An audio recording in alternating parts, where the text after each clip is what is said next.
Let's get it cracking. Let's start the session. March Lynch, the competition, balls by that action. You can never debate it. This is actual fact. Stephen A. and Max Scale say they say it's a rap. I'm like, say what? Say what? What's up with all my haters? I'm a ball when I perform. So my jersey's in the air. I'm allergic to my haters. Every morning I prepare. Lot of clothes I can wear just like them Oregon players. Yeah, quack, quack. What it do? Rap like it's nothing to it. Matter of fact, you can ask hard and I'm cooking too. Base guard cooking too. Nah, look at you. Great mind. They embrace mine like a crooked tooth. 4 takes, that's you. 3 takes, not me. 2 takes if you lucky. First take, stop me. 4 takes, that's you. 3 takes, not me. 2 takes if you lucky. First take, you got me.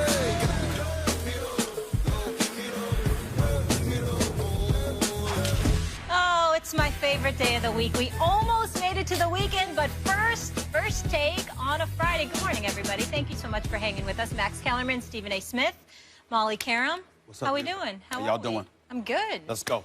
Let's get into it. Coming up, guess who's joining us? WWE superstar Seth Rollins will be in the house. Stay tuned for that. So much to get into with him. But first, we're going to kick things off in the National Football League. Here's the latest. James Harrison, Clay Matthews, and Julius Peppers have agreed to meet with NFL investigators, according to our Chris Mortensen. The league had threatened suspension if the players failed to meet regarding PED allegations stemming from an Al Jazeera report, sources have told ESPN. So Harrison has agreed to meet. It's August 30th at the team facility via a letter sent by the NFLPA to the NFL, which was acquired by ESPN. He's set conditions, though, limiting questions to only the segments cited in the Al Jazeera report in which he was identified. It is still uncertain if the league will accept these allegations. Here's Harrison on the situation. If it goes to a conduct detrimental, it leans to the hands of that crook. Roger Goodell, and he can do whatever he wants. That's just a collective bargaining agreement that the player signed. I've been prosecuted and persecuted, publicly in the media by them for something that I didn't do. So, I don't see why we couldn't have the media there and do a live interview. They can ask their questions and I can answer them, and y'all can see whatever evidence it is they say they got or don't have. Harrison seems hot. The crook, Roger Goodell, inbounds or out of bounds? He's out of bounds. There's no question in my mind about it. First of all, the word crook implies that somebody stole something from you. Now, this is an individual, James Harrison, has been fined in excess of $150,000 over the years. So we would understand the vitriol, the venom, the hostility that he feels towards the commissioner. We're not even going to sit here and act like it's not invalid, that it's not valid, because it is valid to some degree. You might feel like the penalties have been excessive, that you didn't deserve some of those penalties. But it's still out of bounds because of the commissioner. It's still out of bounds because of some of the other things that James Harrison requires in terms of, suggesting the media show up and, do a public inquisition or whatever the case may be. As far as I'm concerned, if I were Roger Goodell, I wanted to send a message. I would suspend James Harrison right now. I would not wait until the 25th. I would not wait until the 26th. What's the day's date? What's the day's date? What's the day's 19th. Date? The 19th. I would suspend him right now. Literally, right now. You think you that bad? Let's go. Let's roll. Let's see how deep your pockets are. Let's see how deep the Players Association's pocket is. Because, you see, it shows that you're not living in the real world. Now, James Harrison is not the only professional athlete who is devoid of this level of sense in this regard. You have Major League Baseball players that have pulled this on occasions in the past. A lot of times we find ourselves asking, who the hell do they think they are? So this is not about James Harrison per se. It's not to cast aspersions on him. It's just to really identify the irrationality associated with everything, Max. That's what this comes down to. You are a football player. You play under the shield of the NFL. Your owner, okay, the Rooney family, I did not hear any of them coming out in support of you against Roger Goodell because they understand protocol. Robert Kraft may have came out in support of Tom Brady, but it was after he was willing to accept the consequences that was bestowed upon Tom Brady by Commissioner Roger Goodell, even though he disagreed with it, even though he was on record disagreeing with it. At the end of the day, you're not bigger than the product. You're not bigger than the brand. And I think this is one of those situations where James Harrison is going to have to learn that. You're talking about you've agreed to talk to them. We appreciate that. They're coming to the Steelers camp. We appreciate that. But when you say stuff the way that he has said things and essentially insisting on the media literally showing up for the inquisition. Well, if you think that's all right to say to your boss publicly, Good luck with that. Is that why you're suspending him right now, because of the comment? But exactly, okay. Because of the comment. Because what I'm saying is, first of all, if James Harrison is somebody that I find to be a real dude, a real man, an honorable man. So if you know that you are innocent of PED use, I have no problem with the disgust. I have no problem with you proclaiming publicly your innocence. What I have a problem with is how he has acted in all of this. You've dragged this on. You've gone through extreme measures, as far as I'm concerned, in speaking out against the commissioner to a point where it definitely does. It doesn't border on insubordination. I think it exceeds it. Now, one would argue Roger Goodell is not his boss. He's the commissioner. But the commissioner has the power bestowed upon him by all of your bosses, which are the owners, which makes him the boss. And so that's just the way that it goes. To me, if I'm Roger Goodell, I'm sending a message. To be quite honest with you, I'm not saying I would definitively do it because he can speak his mind, but I would strongly consider suspending him right now just to make a damn point. You are wrong about every single thing you just said. I'm listening. Even the one thing that you got right, you're wrong about. He said crook. You said you could understand the vitriol because he's been fined, whatever. But when you're right, once you say crook, you're saying someone took something from you illegal or stole something. That's just name calling, and unless James Harrison could be specific, what exactly did Roger Goodell steal? Now people are not going to be able to really hear what you're saying because they're just going to hear the word crook, which seems to me to be the one part that's out of bounds. About everything else, it's quite the opposite, Stephen A. Look, first, you seem to be into this idea that might makes right.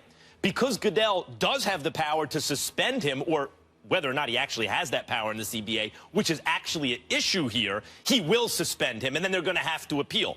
That's true, but because he has that power, James Harrison should just cave? I mean, the Players Association is, I believe, based on what I've read, correctly interpreting the CBA, saying, look, you're in the evidence-gathering process, don't have to talk to you yet unless you have evidence. If you're going to say the Al Jazeera report is evidence, fine, use that. But I don't have to talk. Okay, wait, you want me to talk to you? Okay, fine, I'll be the bigger person here. In the interest of transparency and kind of common sense approach, I'll talk to you. However, if we're going to do that, there are going to be some stipulations because I am not required to talk to you according to the CBA. That's their interpretation, Harrison's, the Players Association, and I agree with them. But, okay, we're going to do this. How are we going to do this? We're going to limit the questions to this inquiry because this is not going to be an inquisition, as you, I think, correctly termed it, that otherwise it becomes an inquisition.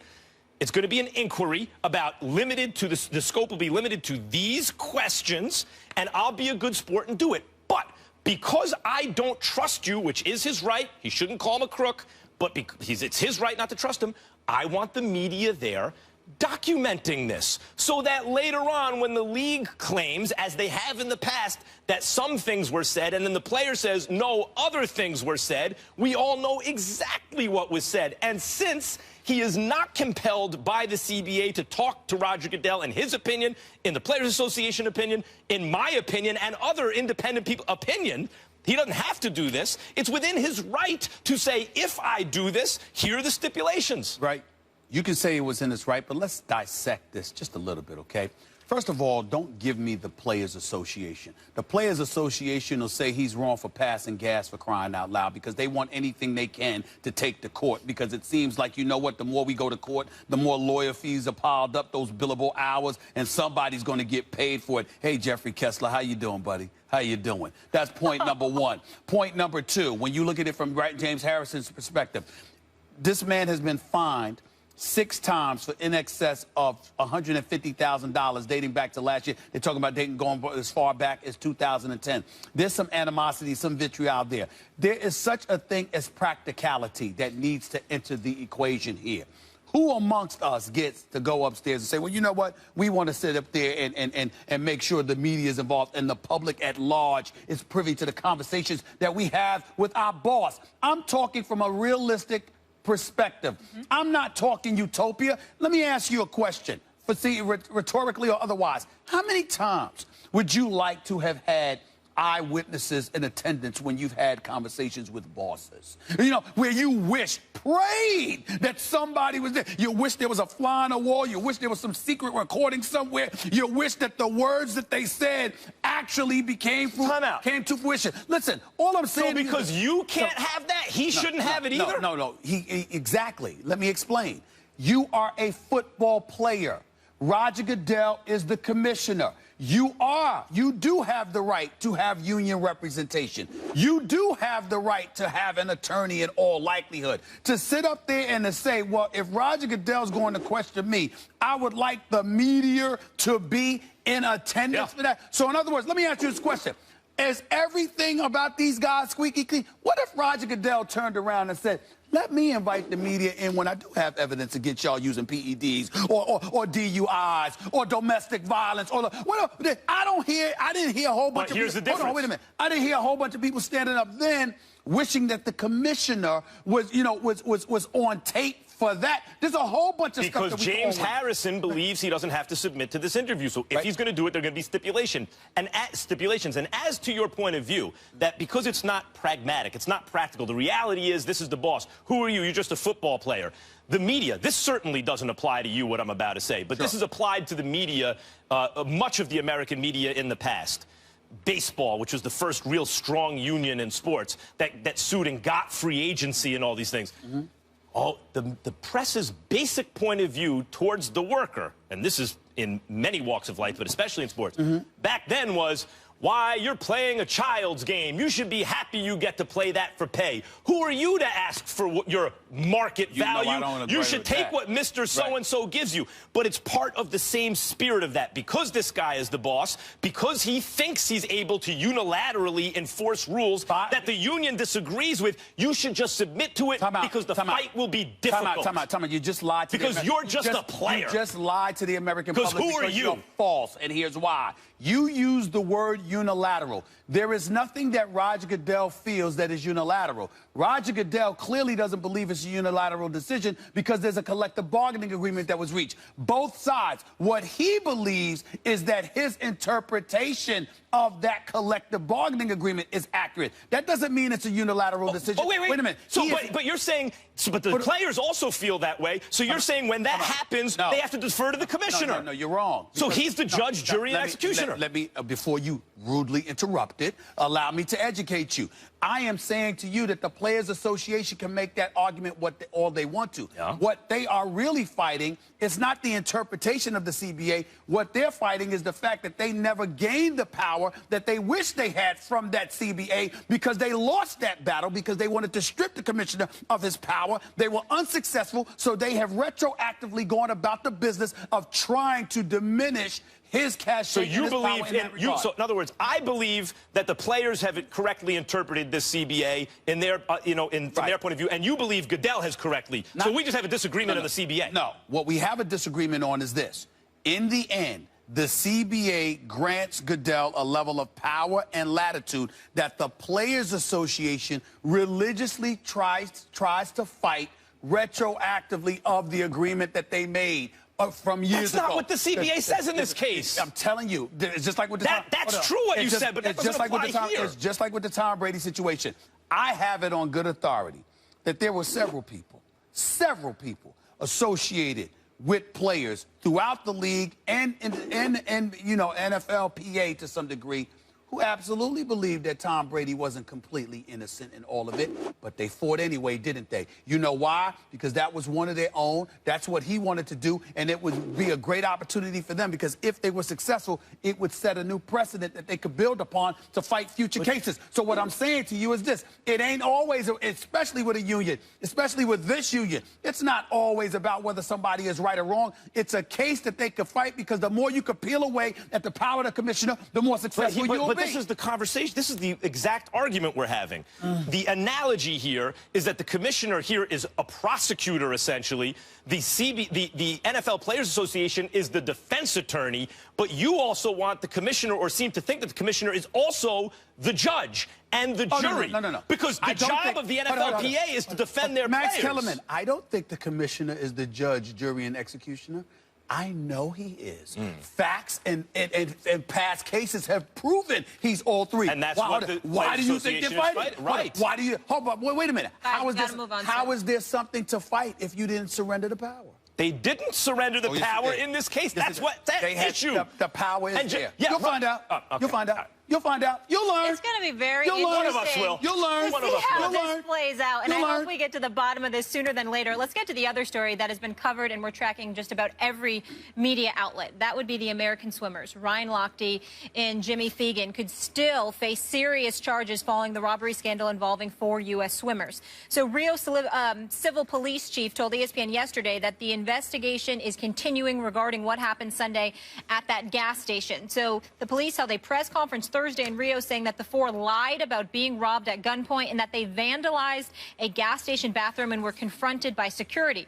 The lawyer for Fegan says the swimmer will pay roughly $10,000 today, then leave Brazil.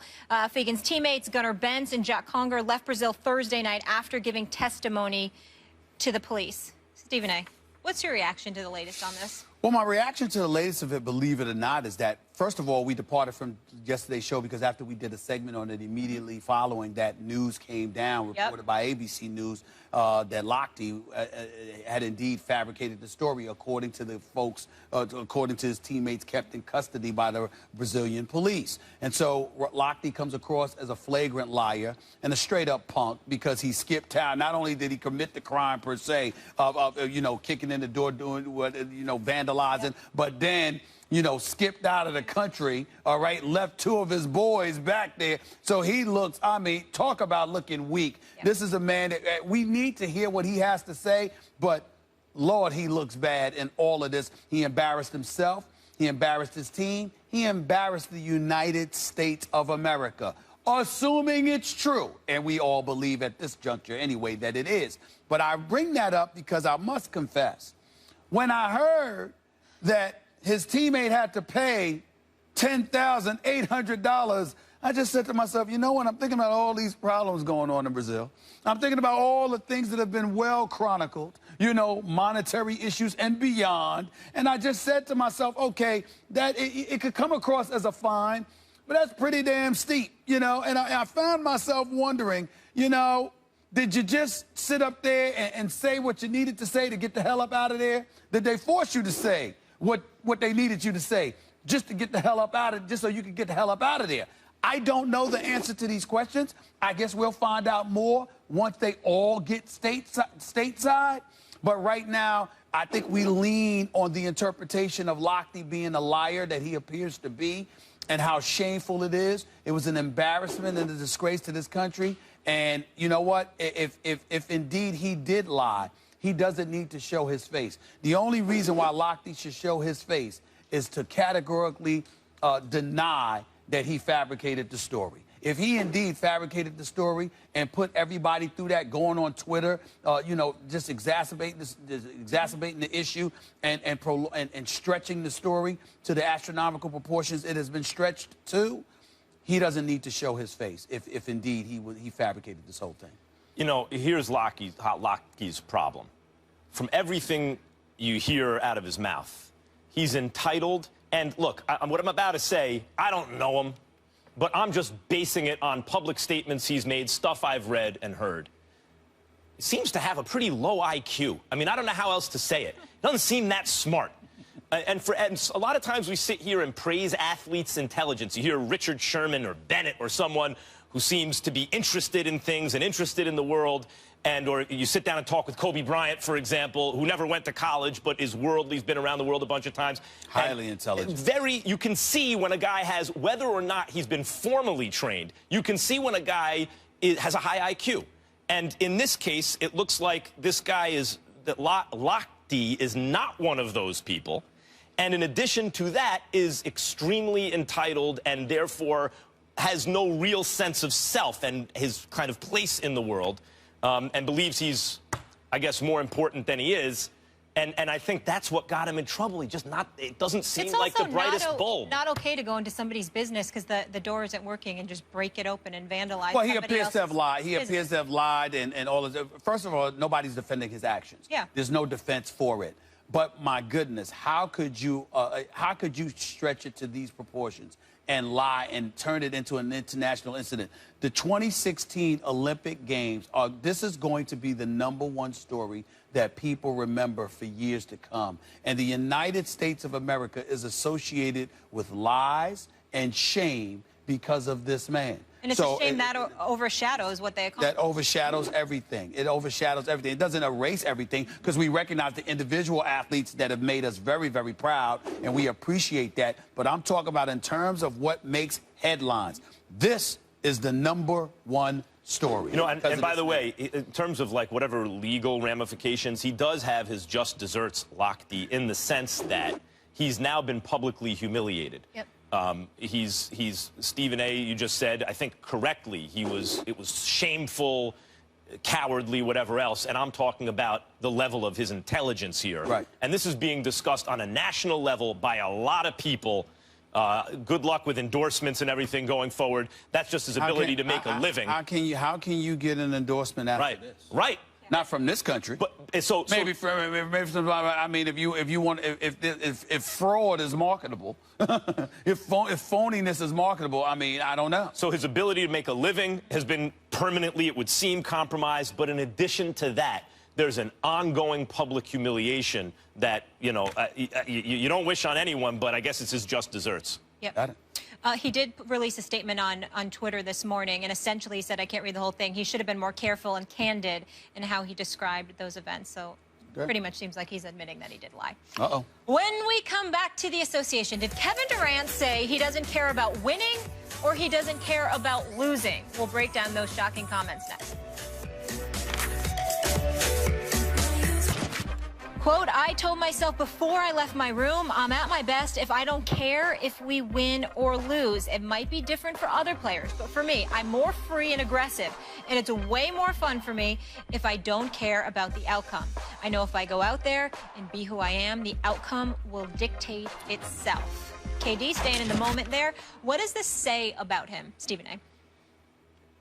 It says, it really says why he's not a champion. That's the best way to put it. I mean, no disrespect.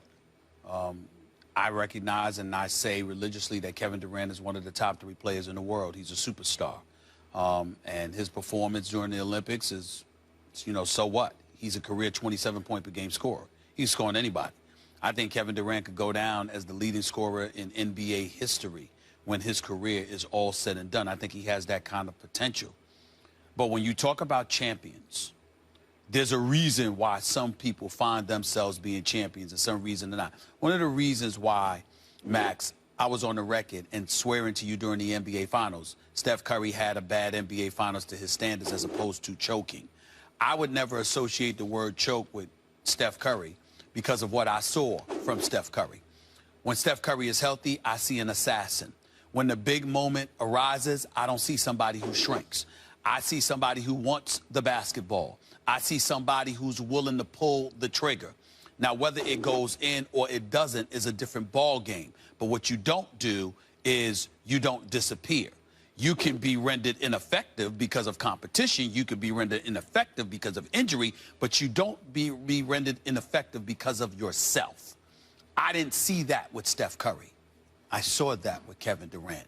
Not Game 7, where he waited a little bit too late to get aggressive, but definitely in Game 6, when he appeared to be a shell of himself, when he was doing things that he doesn't normally do, where he deviated from what we knew Kevin Durant to be in terms of how he elects to play the game of basketball. So then when you combine that all, and you take that into consideration, and you look at the specifics, the specific quote that he put out there, when he doesn't care whether he wins or loses, what champion do you know of that doesn't care whether they win or lose?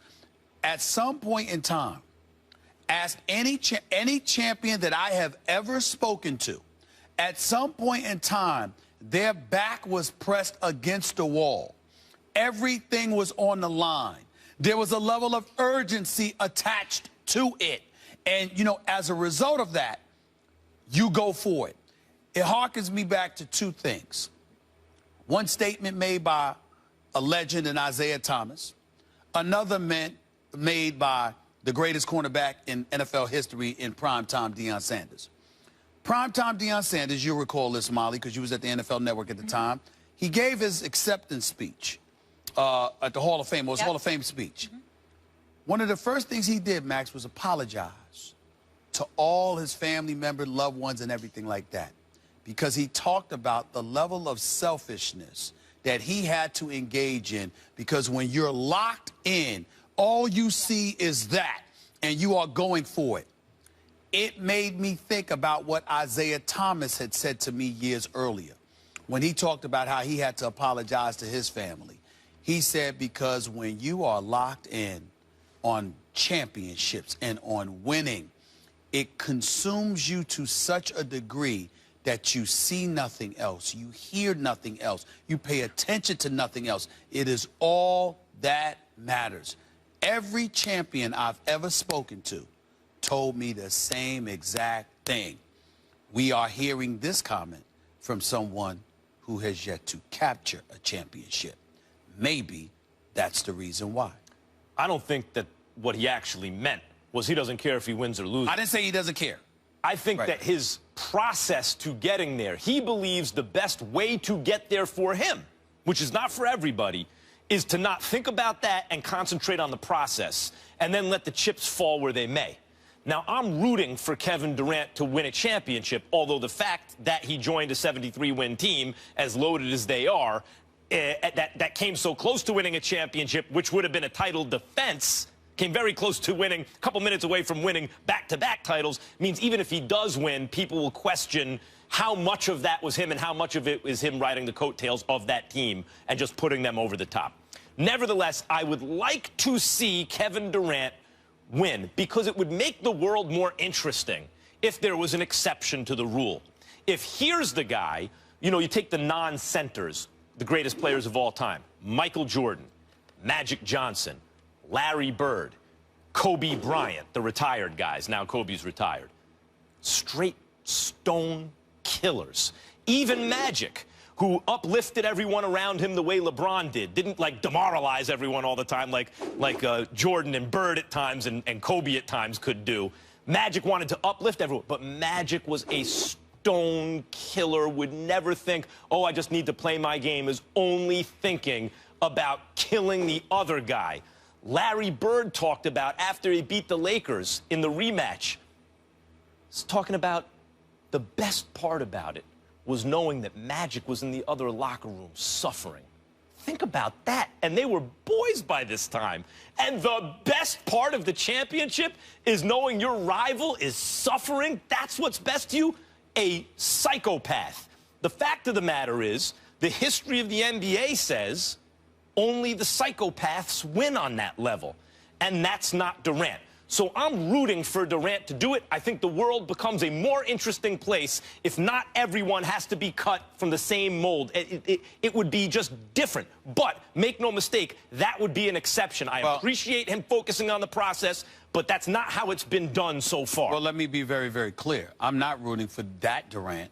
I have no problem with Kevin Durant. But that Durant that you just described, I'm not rooting for that dude. I don't want a bunch of people walking around not caring whether they win or lose, and that's how you facilitate a path to a championship. No, I want you to care. I want it to hurt. I want it to hurt real bad. That's one of the reasons that I went off at the thought of Carmelo Anthony feeling what I thought he felt. That DeAndre Jordan, the same thing. I want it to rake your nerves the way it would rake a fan's nerves, because you're the one out there getting paid. You're the one playing.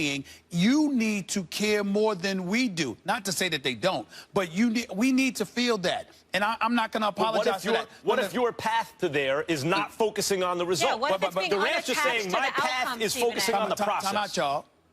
I prefaced, since you want to get in on this, Molly Wood. I do. I prefaced my comments by saying he don't have a title yet. Y'all are saying what ifs. I'm giving you facts. You giving me emotion. Durant does not have a title. He is one of the greatest players in the world. Top 3. One of his teammates was a top 5. Their team was a championship caliber team, the best roster suited to beat the Golden State Warriors, even better than Cleveland, and they lost. And this was his 9th year in the league. Kevin Durant is a superstar. He's not some marginal player or some average player on an average team trying to get there. He was there, but he has not gotten it done. If Durant had if Durant had a little more Westbrook in him, he'd be a champion already. Stop right there. I agree with that. There we go. There we go. He said his mindset shifted after hearing all the criticism that they were struggling. This is his new mindset. This is his new approach. So now he's trying to detach himself from the outcome, stay focused in the moment, and execute. Right. Well, so this is new. Well, let me say this to you. I ignored the word new. That was not an accident. The reason why is because that quote explained to me what I've been seeing all of these years. I am not saying that Kevin Durant does not care about winning. I am not saying he is not a superstar. He is a superstar, and I know he cares, and he's a great ambassador for the game of basketball because he loves to just play. The flip side to it is that how many times have we watched him asking ourselves, what's missing? Years ago, before LeBron won the title, do you know what the best thing that ever happened to LeBron was? Losing to Dallas. Yeah. Because when losing to San Antonio, everybody anticipated that. When he lost to the Dallas Mavericks, everyone looked at LeBron. J.J. Barea, Jason Terry defending you? How is that possible? You know what I liked about it? So what happened is he sat up there around Pat Riley and all of those guys, learned how to zone out the world and lock in. I was at that Game 6. In the Eastern Conference Finals in Boston, TD Bank, when LeBron showed up looking like a man possessed, number white in his eyes, 45 and 15. This man was on another level because you know what? He was here. And that's what I'm saying needs to happen. Look. This is what he's saying he's doing. The world I disagree. Look, the world became a more interesting place when LeBron became champion after the Dallas debacle, precisely because when I saw that, and when many saw that, you're like, oh, LeBron, that's who you are? Choking in 4 consecutive fourth quarters in the NBA Finals against a team you should beat on a super team that you put together after you're saying not 2, not 3, not 4. Man, that's disappointing. And then he showed that just because that happened once, that wasn't his fate to be a choker. Yeah. That wasn't what he was made of. What does that have to do with Durant? I'll tell you exactly. The world became a more interesting place when what you thought you knew turned out, no, there's an exception to that. You can overcome that. How can you not think it would be more interesting if we had at least one example of a guy who's like, no, no, no, I'm not Kobe, I'm not MJ, I'm not Bird or Magic. I'm doing it a different way, and it worked. Wouldn't that be more interesting? Stop this. Nobody's asking the great Kevin Durant to be like anybody. What we're saying is there's an ingredient to champions. If you're making lasagna, I like my lasagna with some beef. We saw okay? You cook it. There we go. Look, you can make lasagna any old which way you're good. Listen, it requires cheese and noodles and beef and tomato sauce. Now, you can do what you want with it, but in the end, it requires beef, cheese, noodles, Not tomato if you're like sauce. Vegetarian. I just said if you like beef. So my point to you is that's the ingredient. All we're saying is it's not about what if someone could cook you with lasagna with something else? Wouldn't that blow your mind? And it was good. Listen, let me tell y'all this right now. When it happens, it happens. All I'm saying to you is that this ain't some rookie. This is a dude that's been in the league for a decade. And all I'm trying to say to y'all is that we have watched him in moments where we asked ourselves what was missing. You can point to the quote today all you want to that he made yesterday. And you can sit up there and say, well, this is a new Kevin Durant. What I'm saying to you is those who have watched basketball, I am very, very confident would side with me when I say, well, it makes sense that that may have been what he was thinking all along because on far too many occasions, it never came across like, oh, my God, there's such a level of urgency. I've got to win now, and Kevin Durant is going all out. The person we attributed that mentality to was Russell Westbrook. And here's the shame. It wasn't Durant. Here's the shame of it. Because he's on the Golden State Warriors, and they did just win 73 games, and they came a couple of... He ain't going to get credit for it. He's not going to get credit. Right. Even if he wins the championship this year, he has not necessarily shown that there is a way that's not the MJ, Kobe, Bird, Magic, cutthroat killer, I only care about winning way. And he's got to be aware skeptics are going to think that when he made that decision. By the way, that wasn't just Prime Time who made that speech. It was also Shannon Sharp as well. Let's remember that. Yep. For being here. Dude, thank you guys for having me. This is awesome, man. It's awesome for us, too. This is fantastic. I've watched you guys. I watched this show for years, so to be a part of it, be on SportsCenter, do this, dude, it's awesome just being on campus here. Appreciate you being here. We love it. You are welcome anytime. So let's talk about this man we've been calling everybody New Age wrestlers are dweebs, and that he would slap the head off the entire roster. What would be your response to McGregor? I mean, I've tried to stay quiet on the whole issue up until this point because A, it jumped the shark, and B, I feel like it's just Conor being Conor. You know, he's coming off a big loss, right? Got a big fight this Saturday, and a second loss is not going to be good for him. So he's talking all the talk he wants, all the smack he wants to try to get as many eyes on this fight as he can, so that if he wins, he's an even bigger star. So I get it. I understand what he's trying to do. I don't really want to play into it, but I mean, you look at how he dresses and you look how I'm looking today. You look clean. Who's the dweeb is what I'm talking about. Who's the real dweeb here? But now, you know, I got to ask this question, and listen, I respect all fighters because bottom line is the athleticism, the way you got to take care of yourself, et cetera, et cetera. All of those things deserve to be respected. But when we look at wrestling in today's day and age, and then you look at the UFC, you know, and you see what they do. And what they, like you said, you look good, you take care of yourself. You see some of these dudes, they're pretty beat up, for crying out loud. Yeah, man. Because of how, I mean, when you think about it, do you feel like there's just this lack of respect for WWE athletes overall because of that? I think for the most part, if we're talking specifically about UFC and the fighters there, I feel like there's a mutual respect between WWE and UFC because they know what we go through and we know what they go through as athletes, as people who are, you know, constantly trying to keep themselves healthy and in shape and stuff like that, and with the training regimens involved. You know, I think Conor's an exception to that, and again, it may just be Conor being Conor, but at the end of the day, I do feel on a grander scale that people don't fully appreciate what we go through. I mean, we are on the road 250, 300 days a year. I wrestled over the last 3 years, 200 matches a year. And that's, you know, all across the world. And I just come back from knee reconstruction surgery 6.5 months after I had my surgery. So I'm an athlete in every sense of the word, and I feel like I am. And I think it's just taking time for the general public to understand that we go through all the same rigors and injuries and training that a regular athlete goes through. So definitely disrespect, but I don't think it's intentional. I think, you know, just the way the industry was for so long, we almost brought it upon ourselves, and now we're having taking some time to try to fix that a little bit. Speaking of which, Brock Lesnar's a guy who shows that WWE participant can actually fight. He was heavyweight champion of the world. But recently he was busted for, I mean, I suppose that Conor McGregor's not referring to him, to Brock Lesnar, when he talks about who's, you know, also in the UFC, or was, and you know, obviously a much heavier weight division than Conor and was a champion. But he was busted for PEDs and accepted back into the WWE. Is there a difference in terms of the PED policy in your own mind? Because in one case, these guys are actually fighting, trying to hurt each other. And in the other case, though it is athletic, it's entertainment.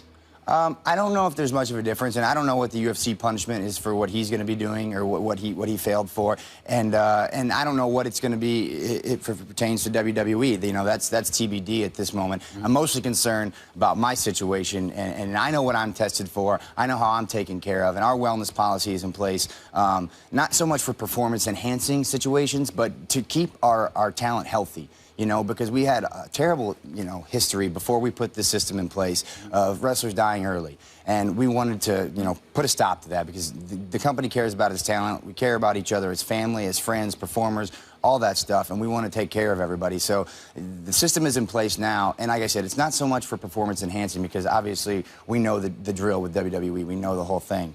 But it's to keep everybody healthy, and I think that's the right way to do things. I'm a huge proponent of the system being in place for us. I got no problem being a part of it, and you know, I've never failed the test, so it's fantastic for us. Let's speak to you personally in terms of your popularity within the WWE. Now, you're talking to a guy, I know this, you might find this very, very difficult to believe. We've been talking during a commercial break. You seemed a little bit shocked there, but I mean, I'm not a guy that just loves my boxing. I loved me the WWF before it became the WWE. Jimmy, Superfly, Snooker. I mean, you Off talk the top about Randy rope. Macho Man Savage, you talk about the Ultimate Warrior, you All talk these about names. Roddy Piper, you talk about Hulk Hogan. Bob I mean, Backlund. I used to watch the NWA with Ric Flair and the Four Horsemen, Magnum TA, you know, the Road Warriors, the American Sergeant NWO, Slaughter, the Iron Sheik. all of that stuff. Yeah, the NWO, all of that stuff, right? So I must ask you, you know, as a heavyweight champion, The Rock, Goldberg, one of my all-time favorites. I love me some Goldberg.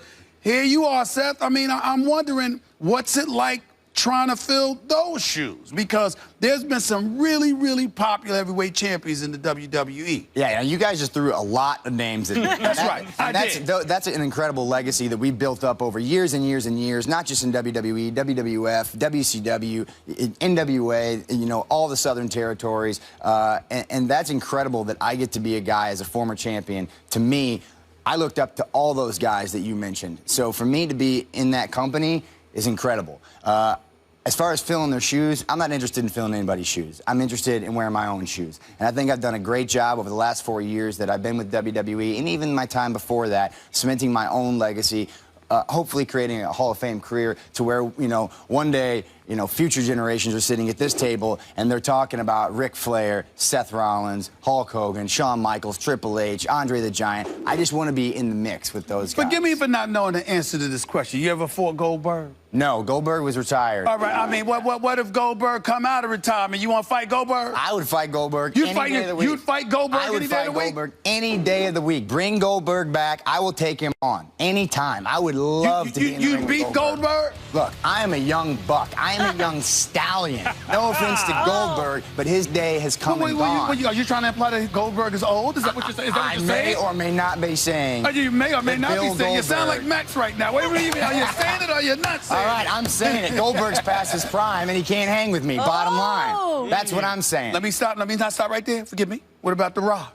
Oh, What about The Rock? No, look, The Rock. Can you smell what The Rock is cooking? I mean, can, what about and The Rock? And it smells like sweet garbage. That's what it smells like. The Rock comes in when he wants to come in and collects his paycheck, but he's not on the road with me every single week making this place what But he it is. did that before he became a great actor. Get out of Did he not do town. that, Seth? Get Did he not out do of that? I mean, town. don't you want to act? Are you not going to be doing Don't you some want to be acting? washed up? Don't you stop that? Stop Yeah. that. Watch yourself, My Max. man, right Don't you say there. that about The That's Rock. what Well, I'm saying from his point of view, if these guys are washed up, that's where you want to get to, I mean, right? even The Rock is doing a great job on Ballers on HBO. We know he's doing a great job. Yeah. But when you're great, you can step away and come back like a him or like a Goldberg, and they could possibly take you. No, Seth. The Rock is fantastic. I love him. He's a great actor. I'm happy for what he's doing. He has come back a couple times, and The Rock and I. No, look, The Rock and I have had. We've intermingled a little bit. And I've gotten the better of The Rock. I put The Rock through a table, mind you, a few years ago. I know you probably didn't know that. Came out in the dark, put The Rock through a table. Hold on, and you're proud of that? You came out of the dark Absolutely. and put him through a table. You're proud of that? Look, it's You're not proud always of that? brawn versus brawn. Sometimes it's brains versus brawn. And if The Rock doesn't want to use his brains, he's going to get handled. That's just how it is. Are you afraid as a result of that you will never be able to break into Hollywood? That The Rock will block you? Please don't blacklist me, Rock. If you got to roll on Ballers for me, I'm all yours. So I just want to make sure I'm clear. You on this show, you just said that you would take Goldberg. Yes. And you just said that The Rock is garbage. Yes. I said what The Rock is cooking is sweet garbage. That's And what exactly The Rock what is I said. cooking is sweet garbage. Yes. What The Rock is cooking is sweet garbage. Look, I'm not afraid. I'll take them both on, one-on-one, same time, triple threat match, it doesn't matter. After Sunday, I'm going to be the Universal Champion, first ever, mind you, and I will take on all comers, past, present, What do you mean future, the first Universal doesn't- champion? Explain that. Well, we got a new title. Okay. WWE just split brands, so we have half Raw, half SmackDown. The WWE World Champion, Dean Ambrose, is on SmackDown, Right. so Raw needs to create a new title. We've got the WWE Universal Championship match, myself, Finn Balor, live SummerSlam, WWE Network this Sunday. Going to be You ain't worried about Yeah, Finn why'd Balor? you call him out? What's that? Finn? Demon King, yeah. Well, I wanted to see what I was dealing with. You know, I heard all this talk about the Demon King and his painted up persona and whatever he's bringing to the table, and I wanted to see what it was all about. So, got a little taste on Monday. Didn't exactly go in my favor, but Sunday, now I know what I'm looking for. You know what I'm saying? You have to take some to get some. You want to make an omelet, you got to break a few eggs. Let me ask you this. You're a Bears fan, right? Absolutely. Can you repeat to him what you say about his quarterback? Jay Bears fan? Cutler is horrible. Oh, come on, man. Who else do you want throwing the ball in Chicago? I'm not questioning his talent. Okay. But because I know he can throw the football, I know he's got a presence. Look I know at he's got you the backing talent. up. I'm not Yeah. backing Battle. up. I'm getting to my point. I was on the record. I consider him to be the worst quarterback in football because he's not a leader. He's not a leader. Are you a leader? I'm 100% All right, a then you leader. know what leaders are required to do. Is that Jay Cutler? Are you going to sit there and say that's Jay Cutler? Look, Jay if The Rock Cutler comes at you like that, you better Cutler be able is to my respond. quarterback. He is my quarterback, and I will stand behind him until he is not so my we're being quarterback. emotional. So that's what we're doing. We're being emotional. That's how it's gonna be. You don't Tepid. believe. You just want to support him. I got him. Seth. I got his back. Tepid response. For me? I'm saying if The Rock comes at you like that, if Goldberg comes at you like that, if the Demon King comes at and you go back at him, you're going to lose your title, brother. No, Jay Cutler is my quarterback, and he's going to take this team to the playoffs this year. To the playoffs this That's year. funny. A That's division really title. funny. And That's look, really funny. I'll go on A record division right now. title. The Chicago Bears are going to win the Super Bowl this year. Oh, The stop Chicago it. Bears are going to You win the just lost Super all Bowl credibility this with year. that statement. Why? You don't know? That's why they play the games, right? You know. That's why they play the know. games. You know. No, I don't know. They need You you totally doing know. PR The Chicago Bears Aaron are going to win the Rodgers, Super Bowl. Aaron Rodgers Really? is on the downslide. What? He's on the downslide. Oh. The Vikings can't put a Can team you together say for that more again than for 3 years Stephen at A? a time. Aaron Rodgers is on the downslope of his career, all right? He is Taking on the shots back at The end Rock, of things. Aaron How Rodgers. do you have the audacity to be so blasphemous? What are you blasphemy? I'm talking. Come on. We're talking about. You talk about Goldberg woman. You talk about The Rock. The next. Yes. Now you're defending Jay Cutler while Absolutely. disrespecting That is my that quarterback. man that is Aaron Rodgers. That's your quarterback. Hey, he may win a passing title this year. You don't know. Jay He's got Cutler. a Who you healthy gonna throw to? Alshon Jeffrey. Hey, we don't know if he's healthy. Kevin We don't know if he's White healthy. is We don't know if back he's on healthy the Kevin either. White, We don't know if he's Zach healthy. Miller. You lost Matt Forte. Keep going. He's past his prime Really? anyway. He's in New York. He's going to rush for He's with 500 Goldberg. yards. Oh, yeah, really? he's hanging out with Bill on set somewhere. All right? Him and Dwayne and Bill You know are what, hanging man? out somewhere on You're set. going to be I'm gonna be hanging out watching you. Sunday, and we can't wait. By the way, Yes. I predict you're going to win this week, and I think you're going to be fine. I don't know if that's a good or bad omen. But you're going to lose to Goldberg, though. That's just not going to happen. He's too afraid to come out of retirement and face me.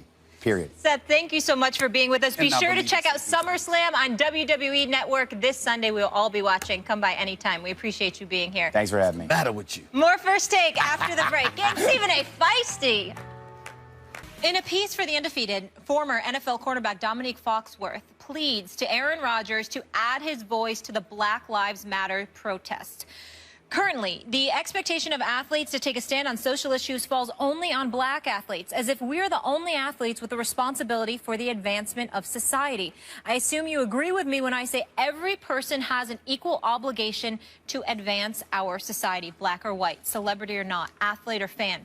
So please, be the leader I believe you are. Be the first white superstar athlete to accept some of the burden black athletes are currently shouldering alone, and say Black Lives Matter. Stephen A., should Rodgers speak out more? Yes, he should, but I think that where I disagree with the article, which I haven't read it in its entirety, but I saw those quotes. Where I disagree with it somewhat is pinning it on Aaron Rodgers. Yep. I think any white star in professional sports that has reach, that has cachet, that has the ability to galvanize folks to listen and hear what they have to say should be conscientious enough to speak up. You don't have to wax eloquently or attempt to about issues you're not familiar with. But I do think it's incumbent upon you to say something. I don't believe it's incumbent upon Aaron Rodgers to step forward and to say Black Lives Matter. I've been on, I took heat from Black Lives Matter because I said maybe there was a problem with your name because it should have said Black Lives Matter too. As opposed, but I do understand Dr. Michael Eric Dyson, my man Joe Madison for SiriusXM and others, explained to me what that was or what that was all about, why the word "to" wasn't deemed necessary, and I appreciate them educating me on that. But the bottom line is this: I think that as black people, we have to accept something here. White folks are not black. And as a result, the level of sensitivity that we have towards certain issues, they may not have. Now, that doesn't mean they shouldn't speak out. That shouldn't mean that when there's injustices that are taking place, that we all shouldn't be a universal voice in our society. But at the same time, it amazes me how on so many occasions we as a black community expect and anticipate that those outside the black community are going to have more sensitivity towards our issues than as we should. It doesn't work that way. It would be nice if it were that way. It would be incredibly beneficial when you think about civil rights and civil rights legislation and the battle and the fight for civil rights, how it took place and how there were some white folks that stepped into the fray and assisted black folks in making sure that we ultimately were able to acquire those rights.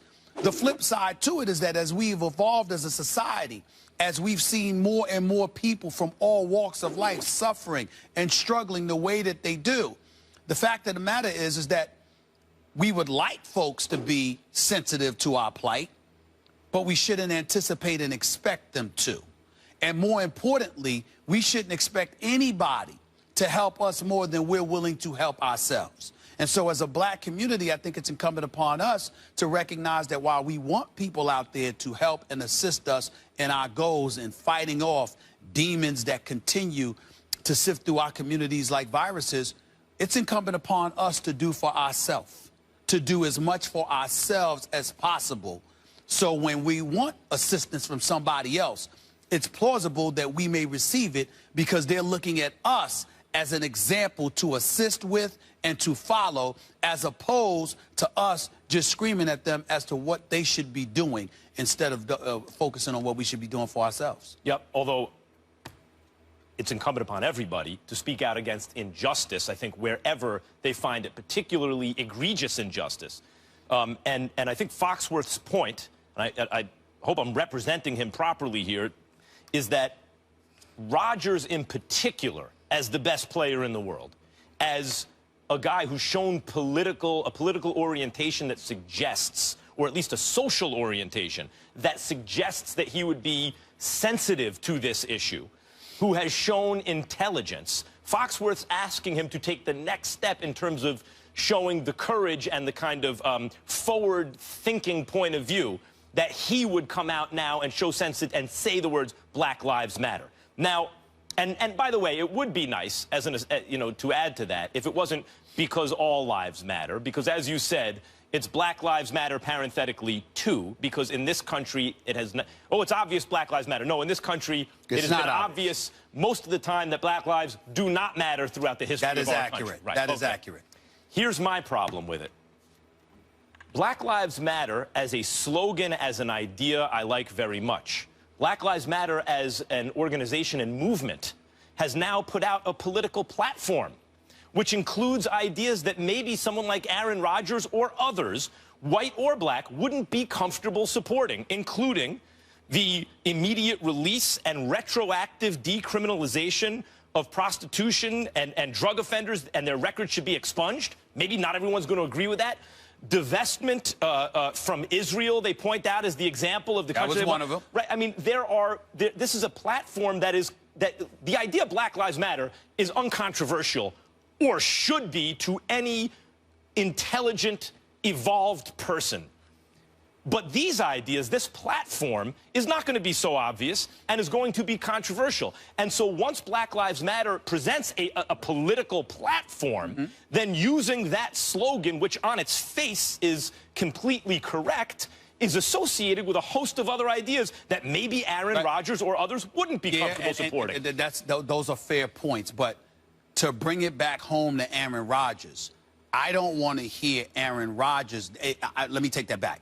I understand Aaron Rodgers' name coming up in Foxworth's column if you're piggybacking directly off of what has transpired in recent days in Milwaukee.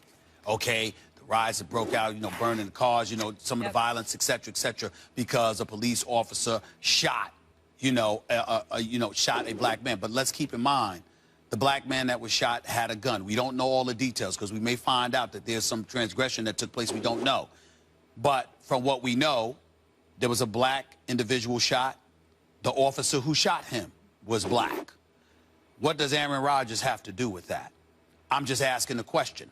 We also got to take into account the fact that just an hour and a half away in the streets of Chicago, we still got a problem that's existing there. That's why we'll be there next week. That's why the Undefeated is going there next week, because there are shootings that have been taking place in Chicago at record numbers, which has alarmed all of us. We've got black folks saying the president needs to speak up and say more because he's a junior senator from that area. And we hadn't heard enough from him. In all likelihood, because Rahm Emanuel, his former chief of staff, is the mayor in Chicago right now. We don't know. We just know that we would like to hear more from him on what's been taking place in Chicago. What I'm saying is, in closing, is this.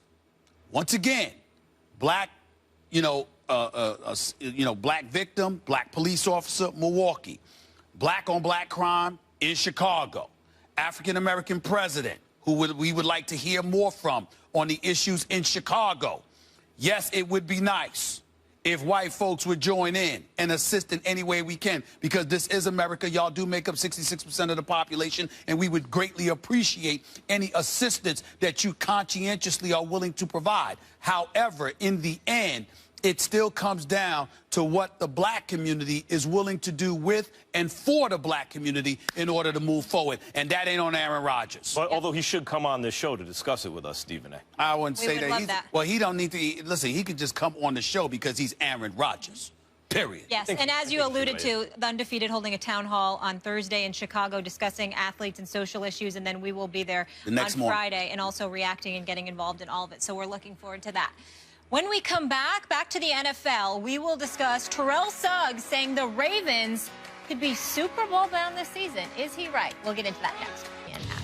So the Baltimore Ravens, they were plagued by injuries last season. They had 20 players on IR, the most ever by a John Harbaugh team. Joe Flacco missed 6 games. Baltimore also gets Justin Forsett, Steve Smith, Terrell Suggs, and many more back. Now, Suggs believes the Ravens have a shot at going from a 5-11 team to a championship team, saying, quote, I would have to say, since our Super Bowl year and the year before, I think this is the best we've looked since then. You hear that, Stephen A? You know what? I know this is hard to believe, but I believe him. Okay. And I'm going to tell you why. Because when you think about that Super Bowl team, yes, we hear the names Ray Lewis and we hear the names Ed Reed and guys like that. Let me be clear. You're talking about 2 future Hall of Famers, 2 of the greatest defensive players in history. Nothing but profound respect and reverence to those guys. But they were on the tail ends of their careers, basically retired after that, literally in the case of Ray Lewis. So when you look at it from that perspective, nothing can replace what's up here, and I'm willing to concede that. But in terms of what the body, in terms of speed, athleticism, cover ability, etc., can allow, I think a legitimate case can be made that they certainly weren't what they used to be, even at that time that they ended up winning the Super Bowl. You got to remember, when the lights went out, okay, and the game was delayed and all of that other stuff, even though San Francisco was assisted by that, a lot of people felt like the only reason why San Francisco didn't end up with the Super Bowl championship is because they ran out of time, because they came storming back in the second half. Having said all of that, you just look at it. You look at Suggs being back. You look at Brandon Williams. You look at Jernigan, Urban, Dummerville, Mosley, Orr, Smith, and all of these guys. You know what they can do defensively. You know what Harbaugh can do as a coach. And then offensively, you've got a Flacco who's already proven he's a Super Bowl champion. He's not great, but he can get it done, particularly in big games. Forsett is one of the other reasons why you haven't heard much about Ray Rice, because after all, Ray Rice, the controversy he got himself in, domestic violence, etc., I believe that community would have forgiven him had he not opened his mouth against the owner. But in the end, what it comes down to is you can afford to be without him because he ain't Forsett. Then we've got Steve Smith coming back. And I know that he's coming back from the Achilles. I get all of that. But he's Steve Smith. I don't care that he's 37 years of age. He's got the heart of a lion. He finds a way to get it done. They were calling him done before last year. And before he went down, he was averaging more than 95 yards a game. Steve Smith can ball. And I believe that he will be will he be a superstar, anything like that? Doesn't have to be. As long as he's somebody that can step up and get it done with Akins and just, I think it's Jusic or whatever, the tight end. The bottom line is this. I just looked at Baltimore being hard-nosed, the Rough Riders that they are. I believe they can make some noise. And even though I still think the Steelers could win that division, I could see Baltimore making it rough and possibly getting a wild card spot in the playoff picture. And once the playoffs begin, all bets are off. I see what's happening here. You're a Steelers fan, and you're trying to appease the football gods with all this Raven talk. They got you know the divisional rival's going to play you tough, so you're a little more impressed with them than you should be. That would make you a bit clueless, because for a Steeler fan to appease a Raven fan, you clearly don't know Steeler fans. Well, you're a little more impressed with the Ravens we don't do that. than the evidence indicates. Now, Steve Smith is inspirational. Steve Smith's not what he once was, but he's a money-on-the-line type player. Joe Flacco, money-on-the-line type player. I get it. Problem is, money's not going to be on the line. They're not good enough. Let's look at last year. The defense allowed 25.1 points a game, their most in any season since 1996. They allowed 30 passing touchdowns, the most in franchise history. There's your Ravens defense. Even when Flacco was healthy last year, behind that O-line or whatever you want to call it, he wasn't any good. A total QBR of 41 was the second worst among starters in the NFL. The only guy who was worse was Nick Foles, who had an historically bad season last year.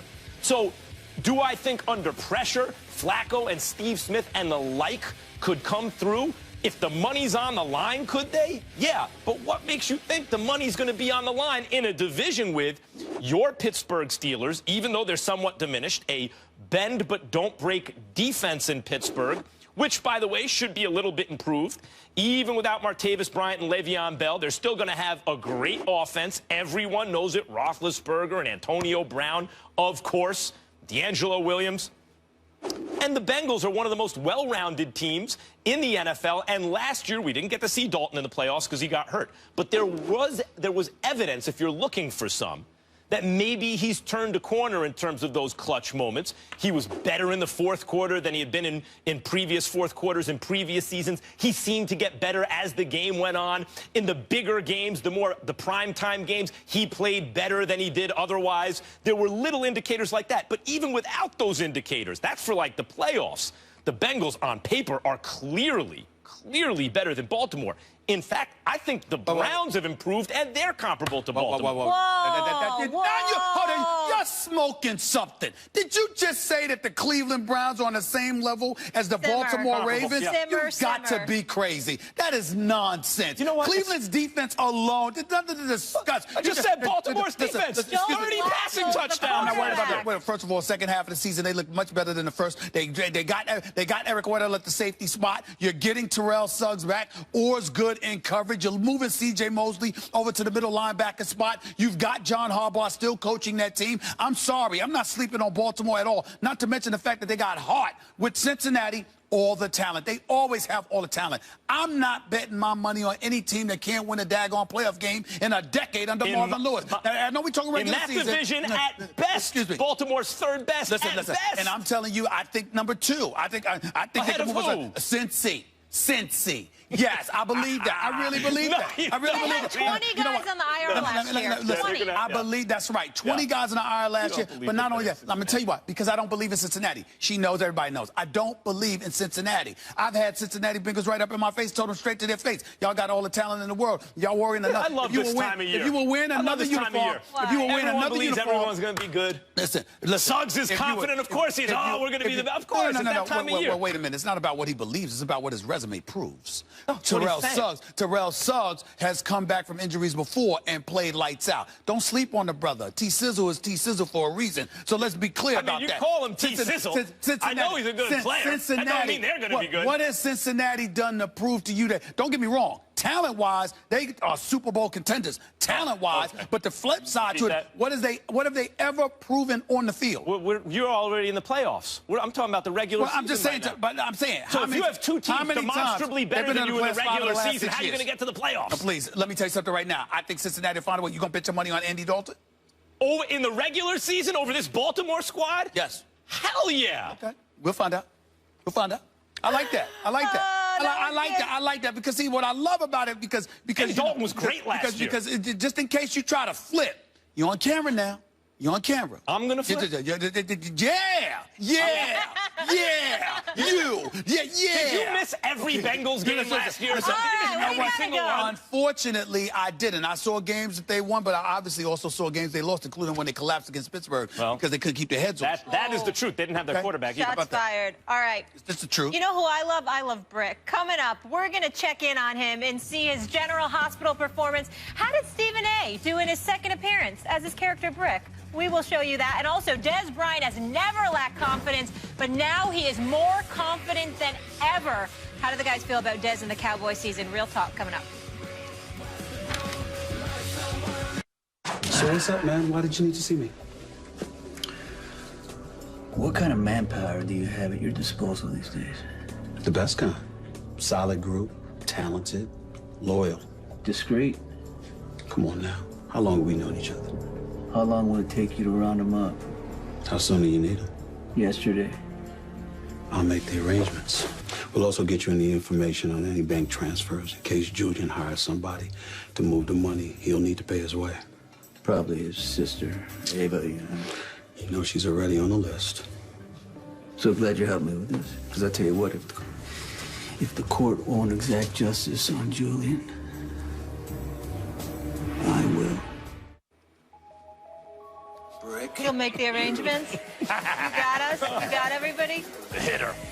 Smooth. I think it's pretty good.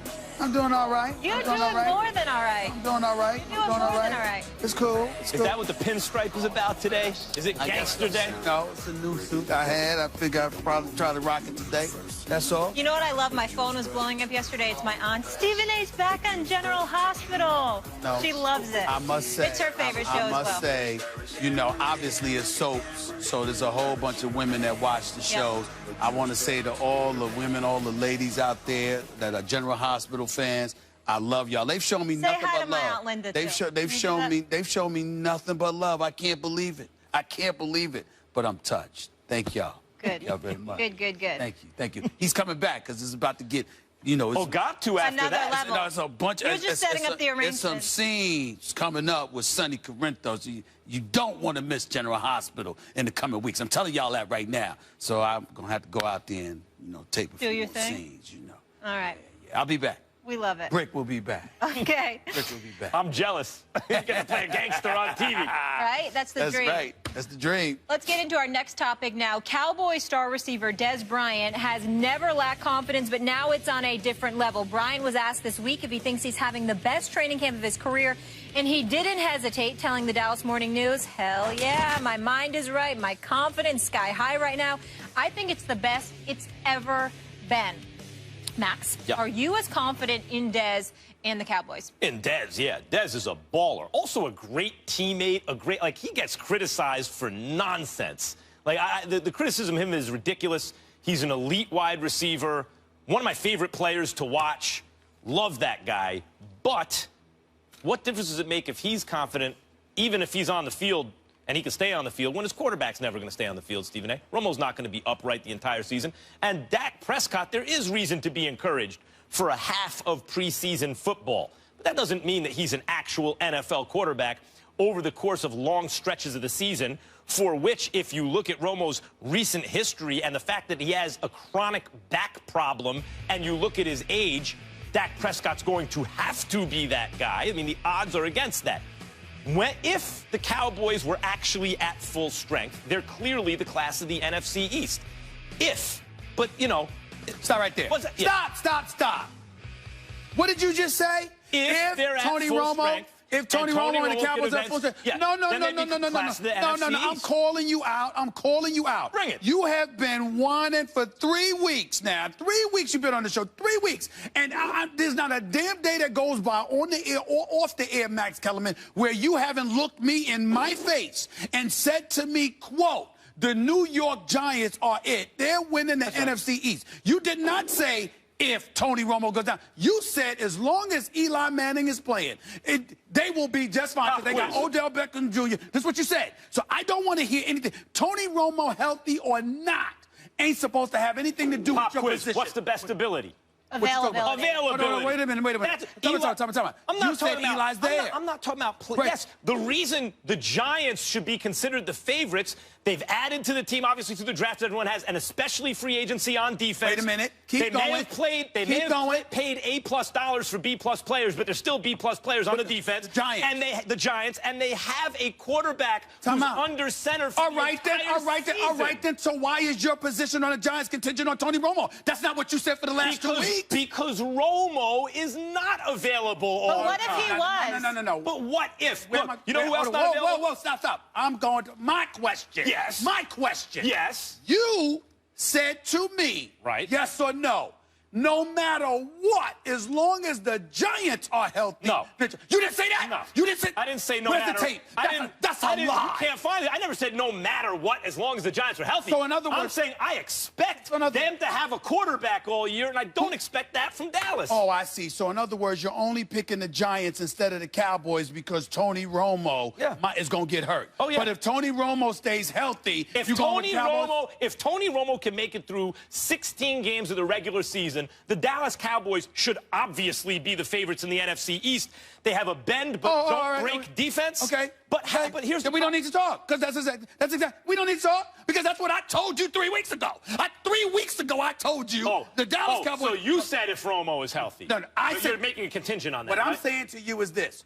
We're making our predictions contingent on this is your roster. Yeah. Who's the best team? No. And I'm We're saying making to you, predictions based on reality. And I said to you, the Dallas Cowboys, as much as it grates my last nerve to say it about the most disillusioned fan base in American history, they have the team that they should be rooting for because the Dallas Cowboys will win the NFC East this year. And that's what we disagree about. When you look at that roster, look, Jason Witten is one of the all-time greats, but he was banged up all last year and was not the same guy as he appeared to be, as he had been in years past, because he's getting to that age. Des Bryant was unavailable. Even if he's available the whole season, it's unlikely he's going to have a quarterback there who can consistently get him the ball, because it's unlikely Romo's going to make it through the season. They're not going to have Rolando McClain suspended for 10 games, DeMarcus Lawrence, Randy Gregory suspended for the first 4 games. They simply don't have some of their roster available to them off the bat. Well, I think and secondly, they're probably not going to have their quarterback. But I feel confident saying Eli's going to be there. Let me be fair. Let me be very, very clear.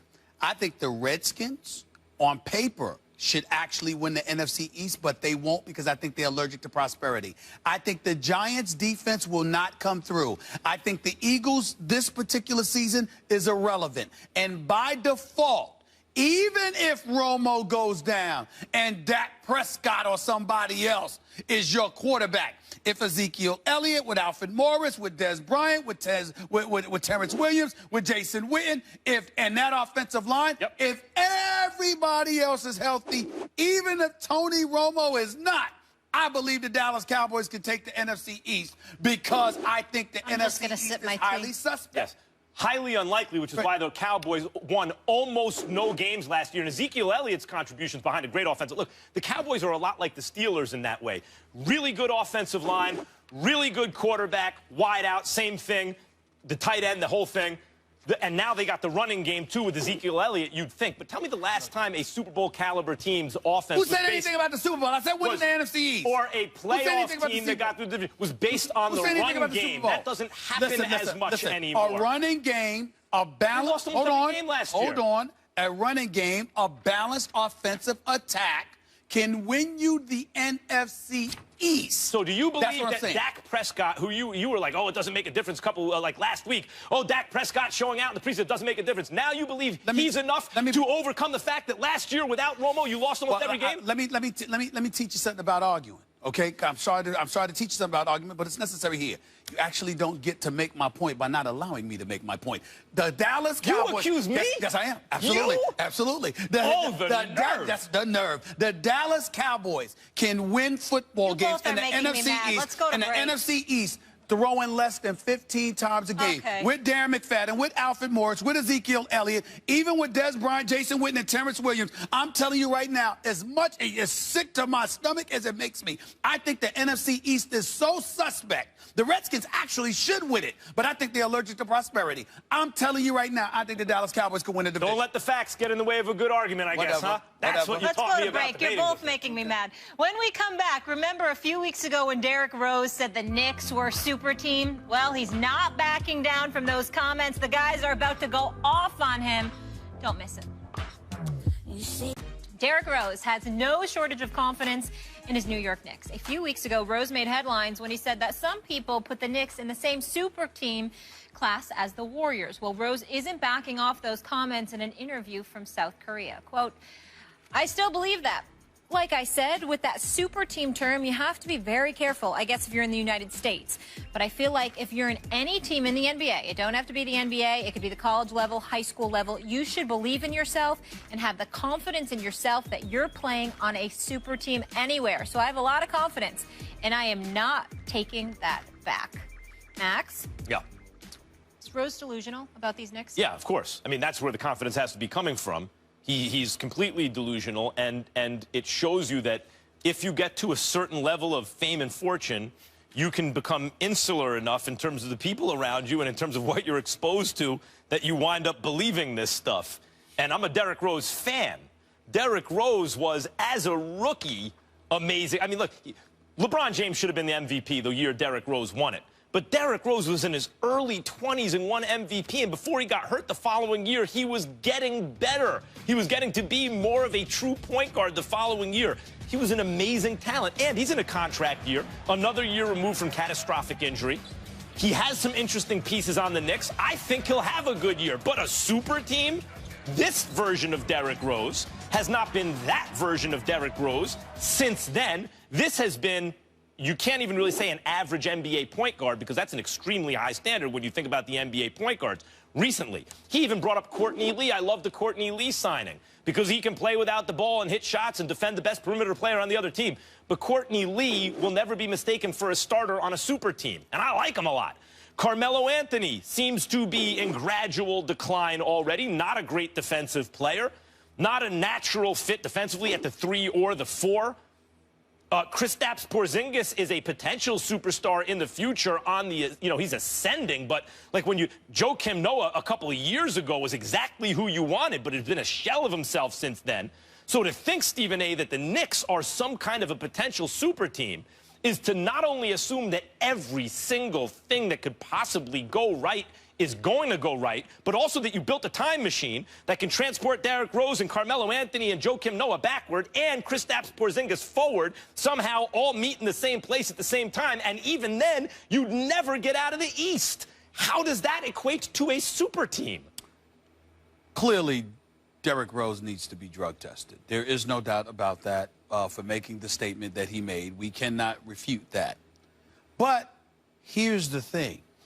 The more I've heard these statements, the more I actually like it. Not that I think he's accurate by any stretch of the imagination, but I'm enjoying this.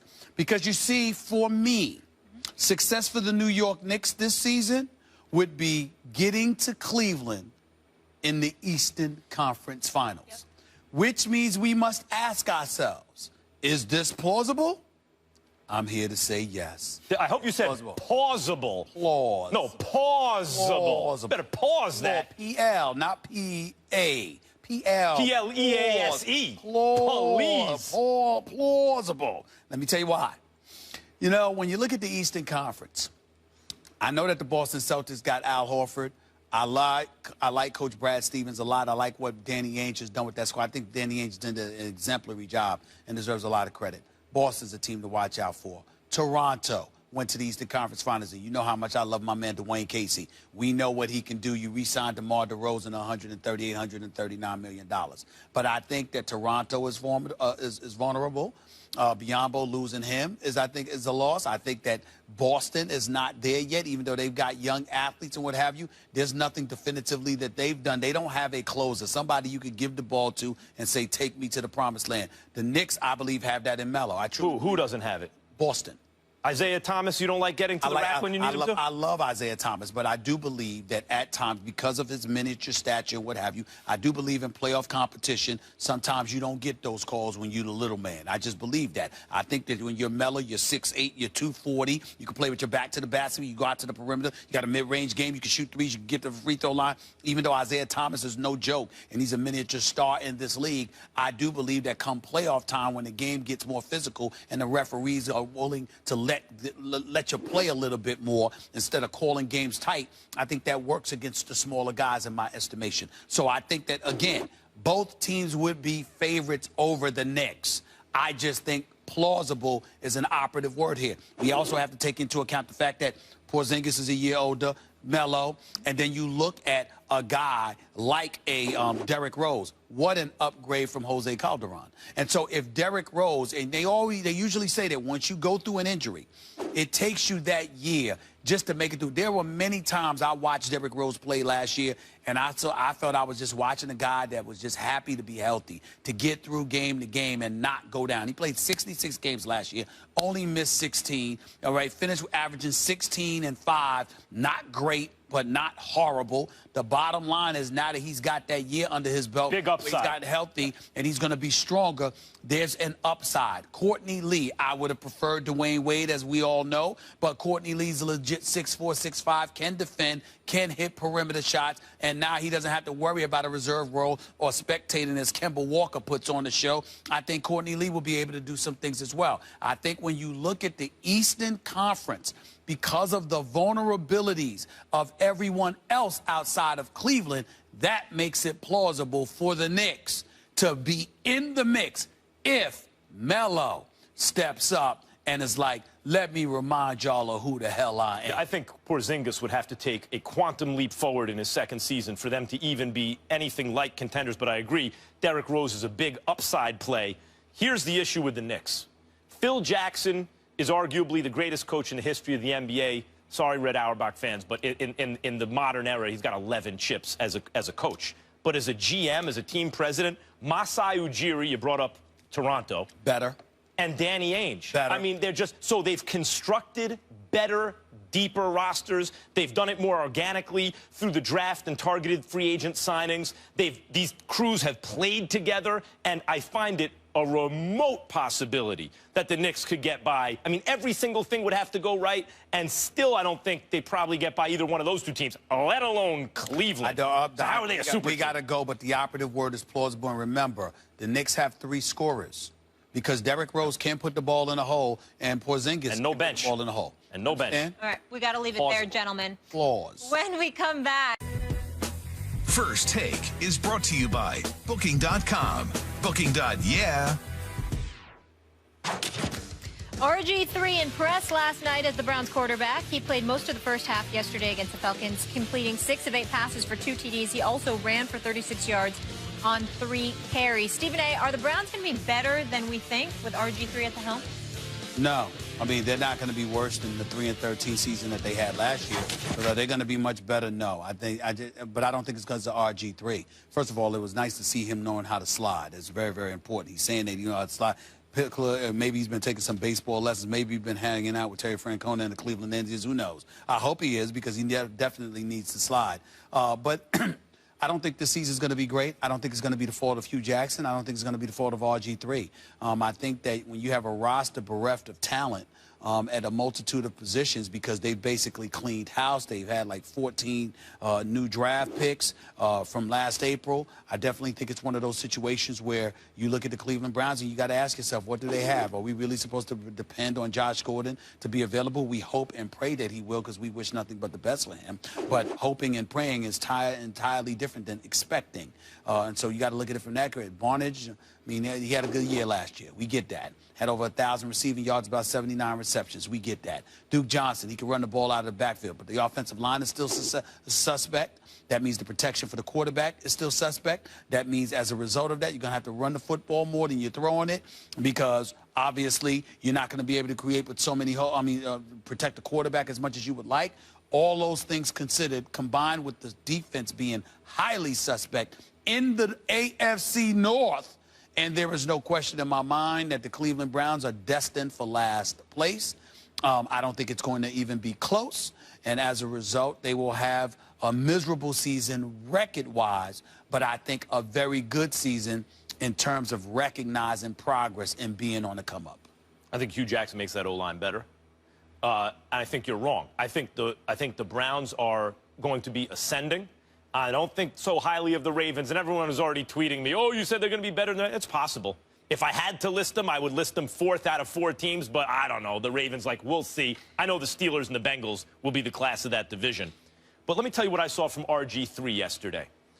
I saw a guy who has been properly humbled by the game. RG3 was such a phenom that he played as though he thought he could impose his physical attributes on the game. No one can do that at the quarterback position. Not even Cam Newton. Like, nobody can do that in the long run. And I saw a guy who was willing to slide, as you mentioned, who took the sack instead of trying to do too much. Still, I don't know if I'd say struggled in the short and intermediate game, but wasn't making those reads and completions. But let me tell you something.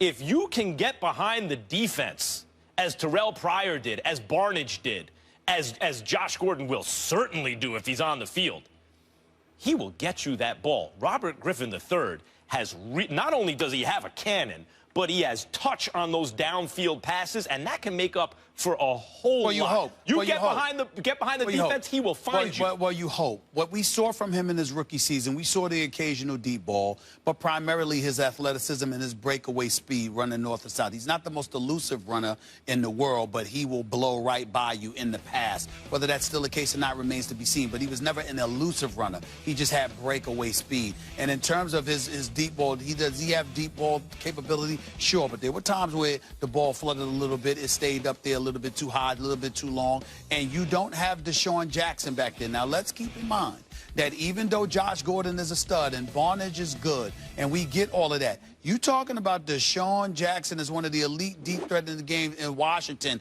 Didn't get too many of those, and it wasn't just because of his injury. But Gordon's an overall better receiver. Yes, of course. But what I'm saying to you is that in the end, you have to protect him enough because, again, to throw the deep ball, you got to have time. So who better than Hugh Jackson? I'm not. Well, again, when you talking about who better than, I'm saying Hugh Jackson's going to get this team steered in the right direction. Yeah, but particularly on the offensive line, they're going to do some things. I don't think it's going to be this season. I think they got too much stacked against them. I think it's too soon to expect that from them. And you got three teams that are. Go ahead. The schedule. At Eagles, that's a winnable game. Yeah. The Eagles are no great shakes. You think the Ravens are great. They play them in Cleveland. I don't know about that game. At Miami, that's a winnable game. At Washington, Washington should win. Patriots, first week that Brady's back, they're going to kill him, of course. At Titans, winnable. At Bengals, okay, the Bengals will win. Jets in Cleveland, the Jets should win. Cowboys, Romo probably won't even be available by then. I mean, I'm looking at that schedule. They could have as many wins as losses 2/3 through the season. They could, but they won't. Because they're the Browns, and history says so. Last several years, what is it? 2011, 4 wins. 2012, 5 wins. 2013, 4 wins. 2014, 7 wins. That was good. Last year, 3 wins. Listen, they're moving in the right direction, but there's a reason they crash landed and just cleaned house, because they don't have much, and you're not going to get it back that quick. RG3 is going to surprise some people. You know who looked all right? Jimmy G. After Tom cut his thumb there. Who is that? Who's that? Jimmy G, the quarterback for the Patriots. I don't know who that is. What's his name? Right. Jimmy Garoppolo. Garoppolo. He looked nice in that Belichick system. He was all right. Gentlemen, you have a lovely weekend. It was fantastic spending the week with you. Always. You guys have a wonderful weekend. We will see you on Monday.